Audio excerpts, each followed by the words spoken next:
I'm dedicated to restoring the trust and the mission and the integrity of the FBI, and we cannot do so without congressional oversight, and I promise you I will continue to do so. On the Epstein case, the original sin on the Epstein case was how it was handled by Mr. Acosta when he first brought the case in 2006, 7, and 8. The original case had a very limited search warrant, had a very limited search window, had a very limited investigative window. I was not there when those search warrants and that investigation was launched. I would not have done it that way. They were limited to only 3 to 4 years of investigations from 97 to approximately 2001 and 2002 to 2005. Mr. Acosta allowed Mr. Epstein to enter into a plea agreement where he served weekend jails for trafficking minor women. He also was allowed to relieve jail to go home on the weekends. Plus, he allowed a non-prosecution agreement to be signed as part of that plea deal, prohibiting future investigations from that prosecution and from that evidence, and prohibiting the collection of further material.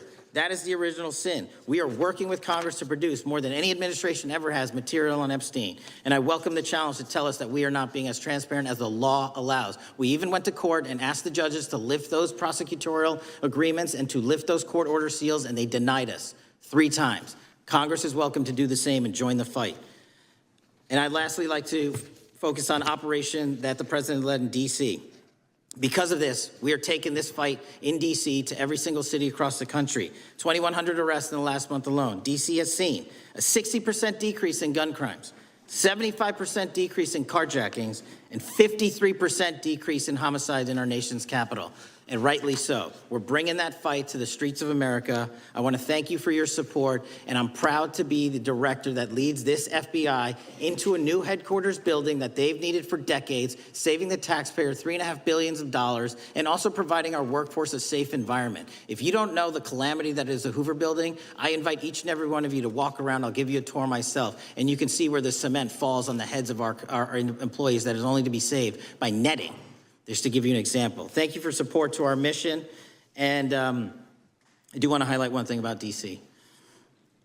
It's because the FBI gathered sources and evidence that we were able to, through our source network, identify the horrific murder of the D.C. intern, Eric Tarpinian.